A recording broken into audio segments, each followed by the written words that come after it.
Hello everyone, আবার একটা নতুন দিনের শুরু। তো সকাল সকাল ফুল দিয়েই শুরু করলাম। তো তারপরে উঠে চলে গেছিলাম রান্নাঘরে, ব্রাশ ট্রাশ করে টরে মামুনি এখানে ভাত আর ডাল বসিয়ে দিয়েছে। আর বিশাল মর্নিং ডিউটি থাকলে না আমার সকালটা খুব ভালো হয়, তাড়াতাড়ি ওঠা হয়। এমনও বাড়ি থাকলে সকাল ভালো হয় না, কিন্তু দেখছো 12টা বাজতে গেল, ও এখনও শুয়ে শুয়েই ফোন দেখছে।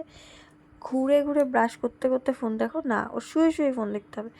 অনেক কষ্ট করে বাইরে বের করা হয়েছে।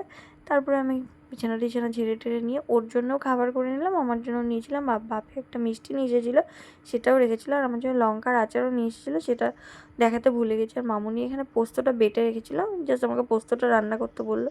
তো রান্না করে চান খাওয়া করার পর আর কোনো ক্লিপ নেওয়া হয়নি। তো একবারে বিশাল ডিউটি চলে গেল, বিশালের খাবার টাবার রেডি করে দেওয়া হয়ে গেছিলো।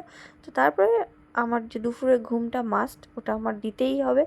তো ঘুম থেকে উঠে এই যে ক্যান্ডেলগুলো আমি নিয়ে এসেছিলাম মেলার থেকে অনেক দিন আগে, একটা ভ্লগে দেখিয়েছিলাম, জ্বালানোই হয় না, তো আজকে একটু জ্বেলে নিলাম। তারপরে মামুনি এসে বললো যে যাও ওপরে গিয়ে সন্ধেটা দিয়ে আসতে। তো আমি ছাদে চলে এসেছিলাম।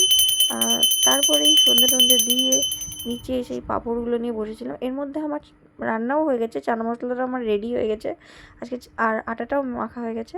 তারপরে বিশাল আর আমি একটু বেরিয়েছিলাম, আর বিশাল হঠাৎ করে বললো চলো ছাদে যাই, চাঁদটা দেখতে সেই লাগছে। তো এসে বললো একটু কফিও বানিয়ে দিতে। তো কফি টফি খেয়ে রাত্রেবেলা খাওয়া দাওয়া শেষ করে আমি আর বিশাল চাঁদ দেখতে দেখতে হাঁটছিলাম রাস্তা দিয়ে, কারণ খাবারটা একটু হেভি হয়ে গেছে। আজকের দিনটা এই পর্যন্তই। তো দেখা হবে নেক্সট।